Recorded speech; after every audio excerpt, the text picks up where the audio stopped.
প্রিয় শিক্ষার্থী, আসসালামু আলাইকুম। আজকের আমাদের আলোচনার বিষয়বস্তু হচ্ছে যোজনী এবং যোজনী ইলেকট্রন। মোস্ট কনফিউজিং দুটো ওয়ার্ড, যেটা আমাদের নবম দশম শ্রেণী রসায়নে রয়েছে, যোজনী এবং যোজনী ইলেকট্রন। এটা মোস্টলি ইউটিলাইজ হচ্ছে আমাদের চ্যাপ্টার 5 আর চ্যাপ্টার 4 এর ক্ষেত্রে। তো তোমাদের এই দুর্ভোগের কথা চিন্তা করে আজকের এই ভিডিওটা করা। ওয়ার্ড দুটোর মধ্যে ছোট্ট একটা ট্রিক আছে, ছোট একটা গ্যাপ আছে, আমরা একটু খেয়াল করি। একটা হচ্ছে শুধু যোজনী, আর একটা হচ্ছে যোজনী ইলেকট্রন, রাইট? একটা হচ্ছে শুধু যোজনী, আর একটা হচ্ছে যোজনী ইলেকট্রন। এখন আর একটা বিষয় মনে রাখতে হবে যে এই যোজনী শব্দটার আরো কয়েকটা প্রতিশব্দ রয়েছে। যেমন যোজনীকে আমরা বলতে পারি যোজ্যতা, বা যোজনীকে অনেক ক্ষেত্রে বলা হয় ভ্যালেন্সি।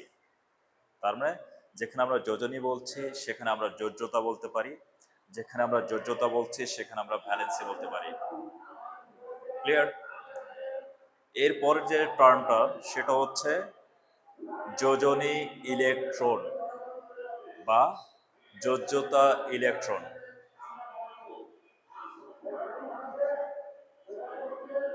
যোজনী ইলেকট্রন বা যোজ্যতা ইলেকট্রন। এখন এই বিষয়টা কি? এই বিষয়টা খুবই সহজ।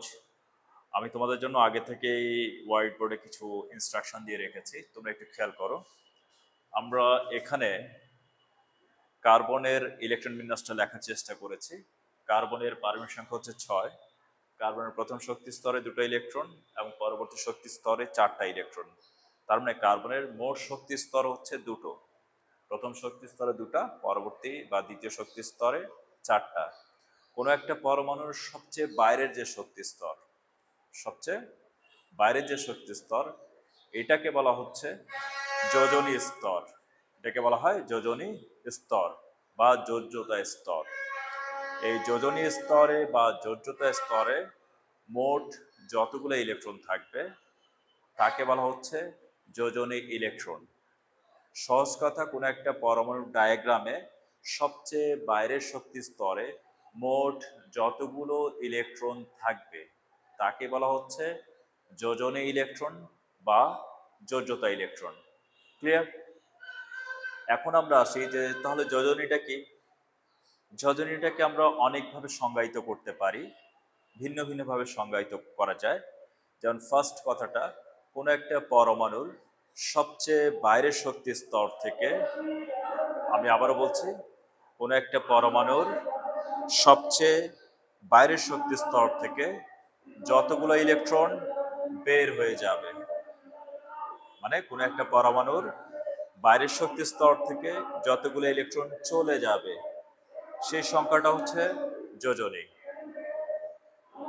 আমরা যোজনীকে আরেকভাবে সংজ্ঞায়িত করতে পারি, কোনো একটা পরমাণুর বাইরের শক্তি স্তরে যতগুলো ইলেকট্রন যুক্ত হচ্ছে, মানে কোনো একটা পরমাণু যতগুলো ইলেকট্রন বাইরের শক্তি স্তরে গ্রহণ করতে পারছে, এই সংখ্যাটাও হচ্ছে ওই পরমাণুর যোজনী। যোজনীকে আরেকভাবে সংজ্ঞায়িত করা যায়, যখন কোনো একটা পরমাণু অনুগঠনকালে অথবা যৌগ গঠনকালে ইলেকট্রন শেয়ার করছে। ইলেকট্রন শেয়ার করছে মানে এখানে আদান প্রদান না, এখানে ইলেকট্রন শেয়ার করছে।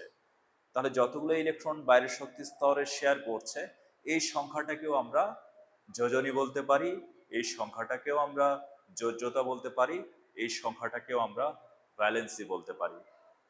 তার মানে সামারি হচ্ছে এরকম, কোনো একটা পরমাণু যতগুলো ইলেকট্রন ছেড়ে দিচ্ছে, কোনো একটা পরমাণু যতগুলো ইলেকট্রন গ্রহণ করছে, কোনো একটা পরমাণু যতগুলো ইলেকট্রন শেয়ার করছে, এই সংখ্যাটাকেই বলা হচ্ছে যোজনী, যোজ্যতা বা ভ্যালেন্সি। এবং কোনো একটা পরমাণুর ইলেকট্রন বিন্যাস করাকালে সবচেয়ে বাইরের শক্তি স্তরে মোট যতগুলো ইলেকট্রন আছে, সবচেয়ে বাইরের শক্তি স্তরে মোট যতগুলো ইলেকট্রন আছে এই সংখ্যাটাকে বলা হচ্ছে যোজ্যতা ইলেকট্রন বা যোজনী ইলেকট্রন। আশা করি তোমরা যোজনী এবং যোজনী ইলেকট্রনের মধ্যে মূল যে পার্থক্যটা তোমরা বুঝতে পেরেছো। আজ এ পর্যন্তই। আল্লাহ হাফেজ। আসসালামু আলাইকুম।